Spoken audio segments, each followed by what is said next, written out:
Magandang gabi po. Ito na naman ako, Dexter Works at sa service. Papakita ko sa inyo ngayon ang diagram ng installation ng mini driving light sa Suzuki motorcycle. Una, dito sa ignition switch. Ito siya, ignition switch ng Suzuki motorcycle. May dalawang wire, red at saka orange dito sa, at saka itong relay. Ito yung relay niya. May number ito, 30, 85, 86 at saka 87. Ito yung relay. Tapos dito sa domino switch, merong mga kulay ito. Yung wire nya, blue wire, brown wire, black wire. Tsaka ito yung MDA light, yung ilaw nya. May kulay din ang mga wire dito, black, red at saka yellow. At ngayon, papakita ko sa inyo kung paano mag-connect dito. Dito tayo magsimula sa ignition switch. Dito sa ignition switch, yung kulay pula na wire, papuntang fuse at saka battery. Tapos dito sa kulay orange wire, papuntang 85 at saka 30 na pinagsama dito sa relay. Orange wire ng ignition switch, papuntang relay sa 85 at saka 30. Tapos dito sa 86 ng relay, papuntang body ground at saka pagsamahin dito sa kulay black ng MDL mini driving light, kulay black na wire, pagsamahin dito sa 86 ng relay at saka body ground. Yung wire dito lagyan ng I terminal, tapos ilagay sa body ground. Tapos dito sa kulay pula na wire dito sa MDL, ilagay natin dito sa domino switch sa kulay black. Tapos yung kulay yellow na wire dito sa MDL, papuntang brown wire doon sa domino switch. Dito sa relay 87, papuntang blue wire ng domino switch. Ito yung masisilbing common wire, yung kulay blue, papuntang 87 ng relay. Kasi kapag nagkabili kayo ng domino switch na ito yung kulay, ito yung tamang diagram. Blue, black, brown yung kulay ng domino switch na nabili nyo. Pero kung iba yung kulay dito, hindi katulad dito, hindi blue, yung may kulay pula, iba rin yun ang common doon. Tapos dito sa 30 at saka 85 na pinagsama, i-connect dito sa orange wire. May idadagdag lang ako dito sa ignition switch. Wala kayong puputulin dito na wire or babalatan. Doon sa socket nya, sa ignition switch, yung female nya, hanapin nyo yung socket na female, tapos doon nyo ipasok yung binalatan nyo na wire dito sa number 85 na pinagsama at saka 30 dito sa relay. Yung wire dito, babalatan nyo sa dulo, yung mula dito sa relay na pinagsamang 85 at saka 30 na wire, ipapasok nyo sa female socket na kulay orange na wire dito sa ignition switch. Yun ang tamang paglalagay. Hindi rin siya iba-bypass, so ipapasok lang siya, tapos ibalik yung female socket at saka yung male socket ng ignition switch. Yun ang tandaan nyo. Tapos dito sa relay, pinagsama kong 85 at saka 30 para madali lang siyang ikabit. At saka dito, isang relay lang ang ginamit ko sa pagkabit ng ilaw. Tapos dito sa 87, ito yung output ng relay. Papunta siya dito sa domino switch, kulay blue. Uulitin ko, kulay blue siya kasi ito yung common niya. At saka yung high and low niya ng domino switch, kulay black at saka brown. ito yung high and low na wire, black at saka brown ng domino switch. Kasi dito sa domino switch meron talaga siyang common, kumbaga ito yung nagsusupply ng dalawang wire dito. Kasi kung magkabaliktad, ito yung susuplayan ng 87 dito sa relay, yung black, hindi ilaw yung isang wire dito, isa lang yung lalabas dito lang sa brown, either sa blue. Hindi siya magsusupply, hindi siya maggagana yung high and low. Yan, kaya sundan nyo yung kulay ng domino switch. Ito yung talaga yung bibilin nyo, yung may kulay na blue, black at saka brown. Tapos dito sa brown wire, kabit nyo dito sa yellow wire ng MDL. Kahit magkabaliktaran itong brown wire na at saka black wire dito sa domino switch, at saka dito sa yellow wire ng MDL light, okay lang to. Basta itandaan nyo dito sa black wire ng MDL light, ground talaga ito, body ground. Pagsamahin dito sa 86 ng relay, kasi itong 86 na relay, ito ang magsisilbing ground niya, body ground. Tapos dito sa body ground na pinagsamang black wire dito sa MDL at saka 86 ng relay, pagsamahin itong dalawang wire na ito, tapos lagyan ng high terminal, tapos doon nyo ilagay sa tornilyo na body ground, naka body ground siya. Yan, okay na yan, gagana na yung domino switch. Tapos dito sa relay, iilaw na to yung MDL nyo. Ayan, magandang gabi po at maraming salamat po.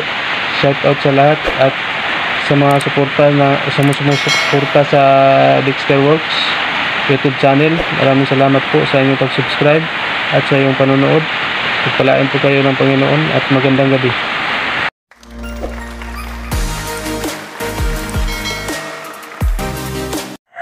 At ngayon mga ka-works, ipapakita ko sa inyo ang actual na pagkabit ng MDL light dito sa Suzuki Raider G110 Pro. Kabit nito, unang-una hanapin nyo muna yung lagayan ng ilaw, yung MDL mismo, yung lagayan ng bracket. Dito ko siya ilagay sa may tornilyo dito sa may butterfly, ito dalawa. Tapos niyupi ko siya, parang na letter L siya, ginawa ko siyang letter L. At saka isang tornilyo lang yung nilagay ko, yung alin na maliit. At saka dito, tingnan nyo kapag lumiliko-liko yung manibela, kailangan hindi sasabit yung ilaw dito sa clearance nya. Ito sa akin, dito yung pinaka fit na lagayan ng MDL dito sa may butterfly, kasi maganda siyang tingnan, tapos malinis, parang built-in lang na ilaw, built-in na ilaw na kasama sa pagbili ng motor. Ayan. At pagkatapos na mailagay na yung MDL doon sa bracket nya, ito na namang relay yung gagawin ko. Lagyan ko ito ng mga wire para madugtungan siya, para may alawan siya. At dito sa relay may mga number ito, 30, 85, 86 at saka 87 doon sa pinakita ko na diagram kanina. Yung 30 at saka yung 85 pagsamahin ko, tapos dugtungan ko ito ng wire para may alawan siya, para hindi siya mahirap ilagay.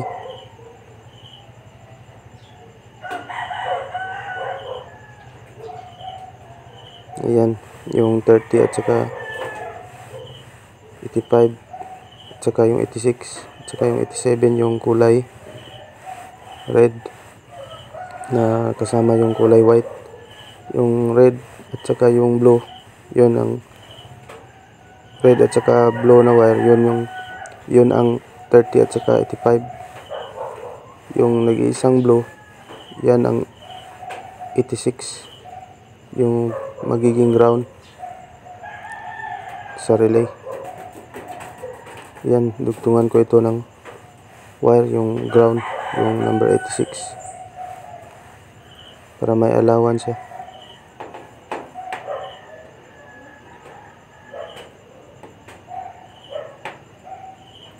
Ayan, putulin ko to, putulin natin para magkapareho ang haba. Tapos dito rin sa number 87 ang relay, dito sa kulay red at saka kulay white na wire dito sa relay, pagsamahin natin. Pagsamahin ko ito kasi pareho itong 87A itong white at saka 87 yung red. Dugtungan ko rin ito ng wire para magkaroon din siya ng allowance. Tapos putulan para magkasing haba siya.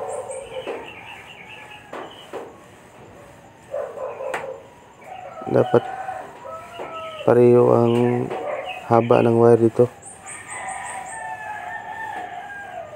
para paglagay niyo hindi siya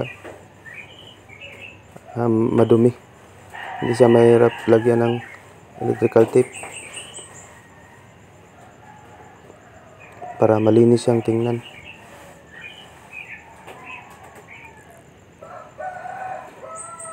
Lagyan ko muna ito ng electrical tape, balutan natin ng mabuti dito sa gitna.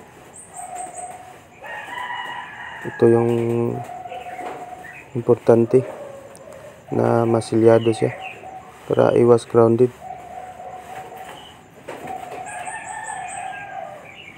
Yan, ganyan maglagay ng electrical tape para malinis.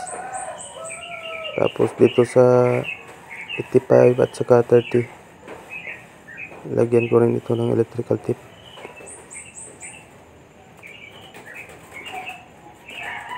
Electrical tape para iwas grounded, para ma-insulate siya.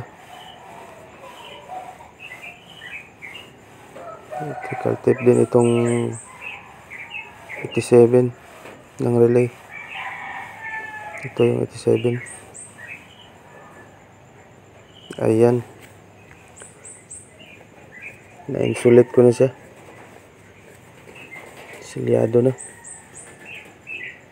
Tapos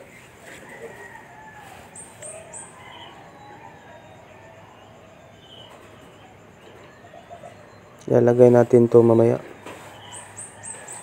nakabit dito sa domino switch. Dito sa domino switch, hanapin nyo muna yung common wire kung anong kulay. Dito sa domino switch na ginamit ko, kulay blue yung common wire kasi 3-way ito. Yung high and low niyan, yung brown at saka kulay itim na wire.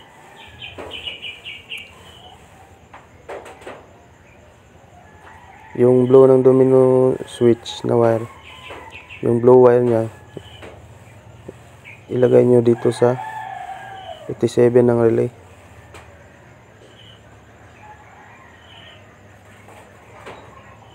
Sa experience ko, ito yung pinaka the best na connection. Tsaka itong dalawang ito sa domino, sa MDL pala, dito sa MDL, itong kulay red at saka yellow na wire pagsamahin. Kailangan color coding ito. Yung yellow dito ilagay sa kulay yellow din na wire dito sa banda sa may balas niya. Dito sa MDL sa may driving light na wire. Yellow ilagay sa yellow. Pagsamahin siya yung yellow at saka yung pula, yung red na wire dito sa MDL, pagsamahin din yung pula, ilagay din sa pula. Tapos yung kulay itim, syempre ilagay din sa kulay itim na wire para pagsamahin siya. Yung itim kasama niya itim, yung pula kasama din niya ng wire pula, tsaka yung yellow kasama din niya yellow. Kasi dalawa itong wire dito, dalawa yung kulay yellow, dalawa yung kulay pula, at dalawa yung kulay itim. Nakahiwalay kasi siya, hindi siya built-in na hindi siya kasama, hindi sila pinagsama.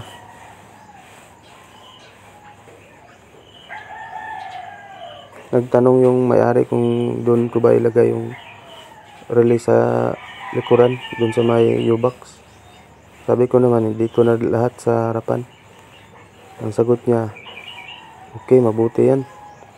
Sabi ko mabuti talaga kasi malinis at saka hindi na masyadong gastos ng wire. Kaya dito ko sa harapan lahat ilagay dito sa mga kasama sa harness niya. Tapos dito ilagay ko na dito yung 87 ng relay, ilagay sa kulay asul ng domino switch dito sa common or color blue.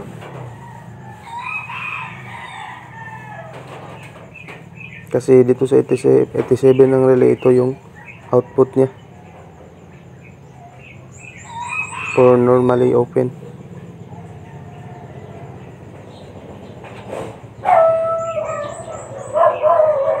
Tapos yung kulay brown ng domino switch, itong kulay brown ng domino switch ilagay dito sa kulay yellow ng MDL light, kulay yellow na wire. Tapos itong black na wire dito sa domino switch ilagay dito sa kulay pula ng mini driving light, pula na wire sa MDL. Ayan, ito yung high and low niya, yung dalawang kulay nito, pula at saka yellow. Tapos itong kulay itim na wire dito sa MDL, ito yung ground niya. Tsaka kasama niya dito yung 86 ng relay, yung kulay blue. Tapos itong hinawakan ko na wire, ito yung 30 at saka 85.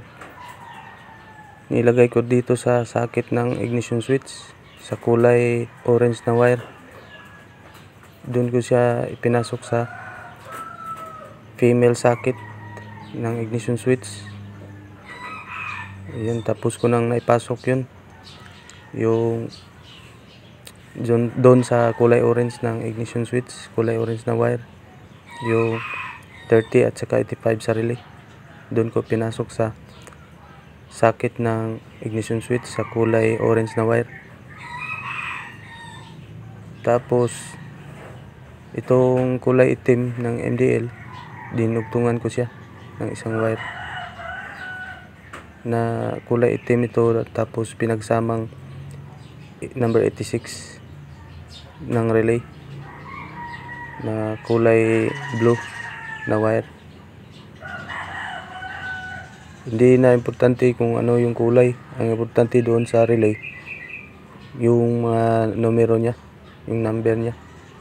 Kasi iba't ibang klaseng kulay yung socket ng relay. hindi lahat magkapareho yung kulay. Kaya doon kayo sa numero talaga magbase. Yan, lagyan ko muna ito ng electrical tape para iwas grounded. Tapos testingin ko muna ito kung gagana. Ilagay ko tong ground dito sa may telescopic niya. Testing mo nga boss kung iilaw ba siya, gagana ba yung ilaw. Paki-on niya yung switch. Ayan, high and low, yellow at saka white. Ayos, gumagana siya. Dito sa paglagay ng MDL, hindi na kailangan i-power up itong connection. Ibig sabihin ng power up, yung malakas talaga yung kuryente niya, hindi naglulus. Malakas na malakas, tulad ng pagkabit ng dual horn, loud horn. Iba rin yung connection dun. Dapat talaga i-power up dito sa mga Suzuki. Mahina pa naman yung charger niya. Kailangan i-power up na talaga yung relay at saka yung connection ng wiring, para kahit hindi pa anda rin, para kung naka-on yung susi niya, tutunog yung serbato. Para kahit hindi siya umaandar, bubusin niya siya. Meron kasing iba na nagkabit, hindi siya tutunog yung dalawang loud horn kapag hindi umaandar. Tutunog lang siya pag umaandar. Ibig sabihin, hindi na power up yung linya na, yung wiring connection ng kanyang relay at saka yung serbato niya, yung loud horn, hindi naka-power up. Sa susunod na video ko, abang-abang lang kayo kasi gagawa tayo ng video niyan na loud horn, actual na pagkabit ng loud horn na naka-power up.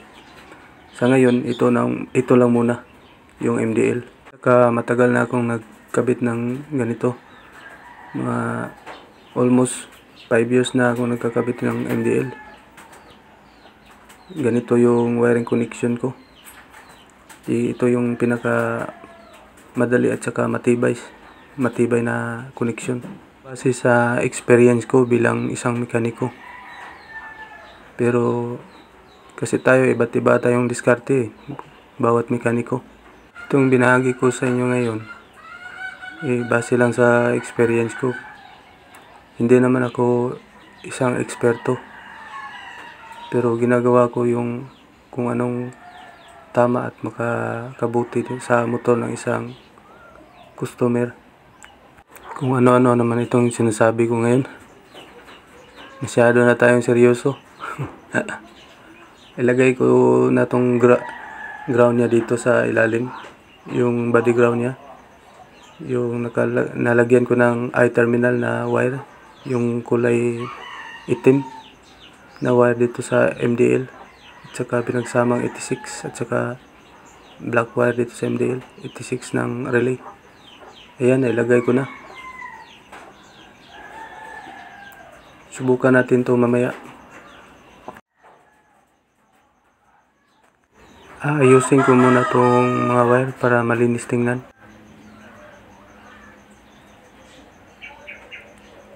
At saka lagyan ko ito ng electrical tape. Balutan ko ito lahat para mapagsama ko siya, para malinis at saka matibay. Malinis yung tingnan at saka matibay ang pagkagawa. Tapos lagyan ko siya ng cable tie. Dito ko siya ikakabit sa itaas para hindi sasabit sa ilaw dun sa headlight niya. Tapos dito, itong wire niya dito sa ilalim, electrical tape din ito. Lagyan ko ito ng electrical tape para magiging maayos siya.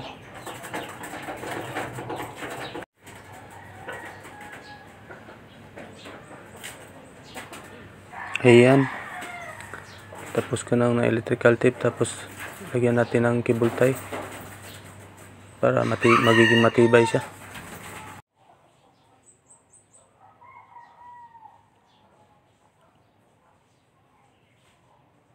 Dadagdag lang ako. Itong domino switch dito ko siya ilagay sa ilalim. Ito sa may bolt ng kanyang choke.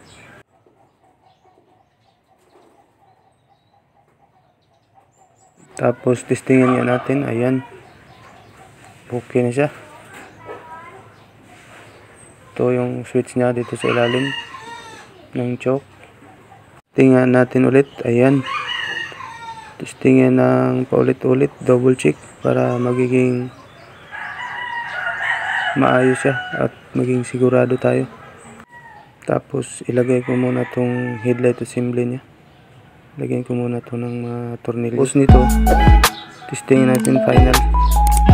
At sa may-ari nito, sir, salamat sa pagtitiwala at pagpalain po kayo ng Panginoon.